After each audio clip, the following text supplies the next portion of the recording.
அமரன் படம் நல்லா இல்ல, அதான் தியேட்டருக்கு போற வழியே இவ்வளவு தடங்கள் அப்படின்னு தோணுது. இனிமே படம் பார்க்க போகணும்னா முடிட்டு நேரா தியேட்டருக்கு தான் போகணும். அதை விட்டுட்டு மொட்டை பழனியில் அடிச்சேன் காணோம் லைட்டா இளநியை குடிச்சிட்டு போனோம்னு நின்னோம்னா நாரிடும். முதல் சம்பவம், இளநீ குடிச்சிட்டு இருக்கும்போது காக்கா தலையிலேயே கக்கூஸ் போயிருச்சு, அதுவும் சதக்குன்னு. இரண்டாம் சம்பவம், குடிச்ச இளநீ காசு கொடுக்க போனா பிஞ்சு போச்சு செருப்பு. பரவாயில்ல, இன்னும் 1/4 மணி நேரம் இருக்கு தியேட்டருக்கு, அதுக்குள்ளேயும் போயிடலாம், பிரச்சனைலாம் இல்லை, அதெல்லாம் ஒன்றும் இல்லை, போயிடலாம். குடிச்ச இளநீ காசை கொடுத்துட்டாக்கா 6 மாசம் முன்னாடி இங்கே வந்து இளநீ குடிச்ச ஞாபகம் இருக்கான்னு மட்டும் தான் கேட்டேன். ஆனா அது 3ஆம் சம்பவமா அமையும்னு சொல்லி எனக்கு அப்ப தெரியாம போச்சு. அந்த அக்கா பிறந்த கதையில இருந்து அவங்க வளர்த்த நாய்க்குட்டி இறந்த கதை வரைக்கும் இந்த 1/4 மணி நேரத்துக்குள்ள கதரை விட்டுருச்சு. கதையெல்லாம்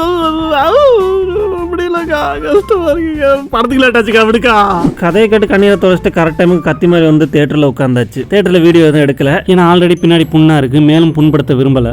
படம் நல்லா இருந்துச்சு, ஆனா எனக்கு தான் இன்ட்ரெஸ்ட் இல்ல. இதுக்கெல்லாம் மேல 4வது சம்பவம்னு ஒண்ணு இருக்கு, அது தியேட்டர்ல நடக்கும்னு நினைச்சேன், ஆனா வீட்டுல நடந்துச்சு. 4வது சம்பவம் லிங்க் கீழே கொடுத்துருக்கேன்.